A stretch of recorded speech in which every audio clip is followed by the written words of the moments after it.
Welcome to shops of blessing. దేవుని కృపలో భద్రపరచబడి నూతన దినములో ప్రవేశించాం. ఈనాటి దేవుని వాగ్దానం, నేను నిన్ను జ్ఞాపకము చేసుకొనుచున్నాను. I will remember you. 42వ దావీదు కీర్తన 6వ వచనం. Praise God.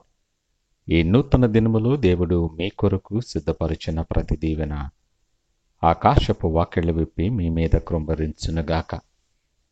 మరి ఒక నూతన దినాన్ని ఆరంభిస్తున్న నేపథ్యములో ప్రేమ కలిగిన వాగ్దానము ద్వారా దేవుడు మనల్ని దర్శిస్తూ ఉన్నాడు. గొప్ప ఆదరణ కలిగించేటటువంటి మాట ఇది. సర్వశక్తిమంతుడు, సర్వోన్నతుడు, మహోన్నతుడైన నిత్యుడైన తండ్రి అంటున్నటువంటి మాట. ఆయన మనలను జ్ఞాపకము చేసుకొంచున్నాడు. నరుని జ్ఞాపకము చేసుకొనుటకు వాడే పాటివాడని లేఖనాలు అంటున్నప్పటికీ, నేను నిన్ను జ్ఞాపకము చేసుకుంటున్నాను అని సూటిగా ఉదయకాలము నీతో మాట్లాడుతున్నాడు.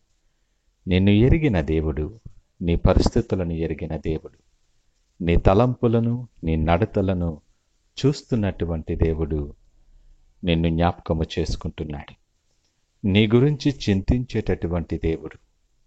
నువ్వు దారి తప్పిపోకూడదని, ఆశీర్వాదాలు పోగొట్టుకోకూడదని, ప్రస్తుతం నీవున్న పరిస్థితుల్లో నలుగుచున్న నేపథ్యములో నిన్ను విడుదల కలిగించాలని నిన్ను జ్ఞాపకము చేసుకుంటున్నాడు. అనుదినము నీ భారమును మోస్తున్నటువంటి ఆయన నిన్ను జ్ఞాపకము చేసుకుంటూ ఉన్నాడు. నీ నూతన ప్రవర్తనను ఆయన జ్ఞాపకము చేసుకుంటున్నాడు. సుమా, ఈ మాటలు వింటున్న నీవు ఎంతో ప్రయాసలో, వేదనలో ఉండుండొచ్చు. ఒంటరితనములో నువ్వు మొగ్గుతూ ఉండుండొచ్చు.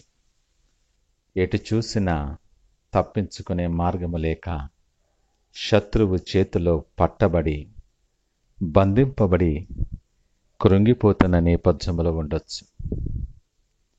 ఈ ఉదయకాలము దేవుడు అంటున్నాడు, ఆయన నిన్ను జ్ఞాపకము చేసుకుంటున్నాడు. నీ ప్రయాసను, నీ కష్టాన్ని, నీ ఇరుకును, నువ్వు నడుస్తున్న మార్గాన్ని, నువ్వు మోస్తున్న భారాన్ని జ్ఞాపకము చేసుకుంటున్నాడు. ఆయన మనలను మర్చిపోలేదు. సింహపు పిల్లలు లేమిగలవై ఆకలిగొనునేమో కానీ ఆయనను ఆశ్రయించు వారికి ఏ మేలు కొదువై ఉండదని జ్ఞాపకము చేస్తూ ఉన్నాడు. నిన్ను బలపరచాలని, నిన్ను దీవించాలని, నిన్ను విడిపించాలని నీ కొరకు నిన్ను జ్ఞాపకము చేసుకుంటూ ఉన్నాడు. స్వస్థపరచు దేవుడు, సమృద్ధి కలుగు చేయి దేవుడు. ఆయన జ్ఞాపకములో నీవున్నావు. దిగులు చెందకు, కలవరపడద్దు. నీ పరిస్థితిని బట్టి నిన్ను నీవు నిందించుకోవద్దు. శ్రమ దినాన్ని నువ్వు కృంగిపోవద్దు. లేఖనమంటుంది, శ్రమ దినాన్ని కృంగితే నీవు చేతకాని వాడవగుతావని. నువ్వు ఆక్రందన చేసినప్పుడు, నువ్వు కన్నీరు కార్చినప్పుడు, దేవుని వైపు ఆశగా చూసినప్పుడు ఆయన నిన్ను జ్ఞాపకము చేసుకుంటూ ఉన్నాడు. ఆయనకు ప్రార్థించుట నువ్వు జ్ఞాపకము చేసుకుంటున్నావా? ప్రార్థన కలిగిన జీవితాన్ని, ప్రార్థన మర్చిపోనటువంటి జీవితాన్ని నువ్వు కలిగి ఉన్నావా? ప్రశ్న వేసుకో ఒక్కసారి. పర్వతములు తత్తరిల్లినను నా కృప నిన్ను వదిలిపోదు అని నీకు వాగ్దానం ఇస్తున్న దేవుడు. నీ మార్గములో అపాయము నీకు ఎదురవబోతూ ఉన్నప్పుడు నిన్ను కాపాడటానికి ప్రేమతో నిన్ను జ్ఞాపకము చేసుకుంటున్నాడు ఆయన. ఈ ఉదయకాలం నీ కొరకు ప్రాణమిచ్చిన యేసయ్యను నీవు జ్ఞాపకము చేసుకుంటున్నావా? ఆయన సన్నిధిలో ఉండటం నీకు జ్ఞాపకములో ఉన్నదా?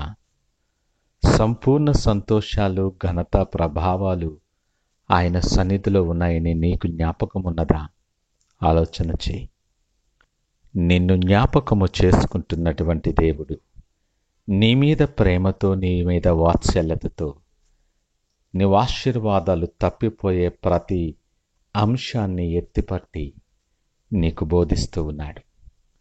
ప్రియదేవుని జనాంగమా, దిగులు చెందుతూ శ్రమలో కుమిలిపోతూ ఒంటరినైపోయానని నువ్వు కృంగిపోతూ దేవునికి దూరస్తుడముగా ఉన్నావేమో. యెహోవా నిన్ను మరచిపోలేదు. ఆయన విడువని ఎడబాయని దేవుడు. నిన్ను జ్ఞాపకము చేసుకుంటున్నానన్న వాగ్దానము చొప్పున ఆయన కృపని ఎడల ఇంకను కృమ్మరిస్తూనే ఉన్నాడు. కృప వెంబడి కృపని జీవితంలోనికి వస్తూ ఉన్నప్పుడు ఆయనను జ్ఞాపకము చేసుకొనక, ఆయన వాక్యాలు జ్ఞాపకము చేసుకొనక, వాగ్దానాలు నీ జ్ఞప్తికి రాక అవన్నీ నీవు పోగొట్టుకుంటున్నావేమో. సిద్ధపడు. ఆశ కలిగిన ప్రాణాన్ని మేలుతో తృప్తిపరిచే దేవుడు ఆయన నీతో మాట్లాడుతుంటుండగా జీవము కలిగిన ఆ వాక్యము కొరకు, జీవము కలిగిన ఆ వాగ్దానము కొరకు, ఆయన నడిపించేటటువంటి ఆ వాగ్దానము కొరకు సిద్ధపడి, ఆశపడి, ప్రార్థనాపూర్వకముగా ఈ దినాన్ని ఆరంభిద్దామా? ఆయన దగ్గరికి వచ్చి వారిని ఎంత మాత్రము త్రోసివేయని దేవుని సన్నిధిలో ఉన్నాం. ప్రార్థన చేసుకుందాం. పరిశుద్ధుడు, ప్రేమ నమ్మకమైన మా యేసయ్య, స్తోత్రాలు. మమ్మలను జ్ఞాపకము చేసుకుంటాను నీ ప్రేమను బట్టి మీకు వందనాలు. ఎంతోమంది మమ్మలను మర్చిపోయారు ప్రభువా. నీవైతే మా కొరకు ప్రాణమిచ్చి అనుదినము మా భారాన్ని భరిస్తూ మమ్మలను అనుక్షణము జ్ఞాపకము చేసుకుంటున్నావు. ఎంతో ప్రేమ కలిగిన తండ్రివి.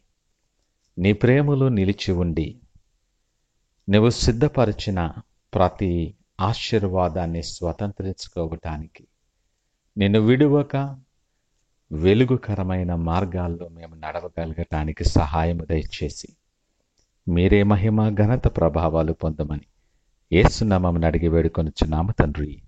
ఆమేన్. God bless you.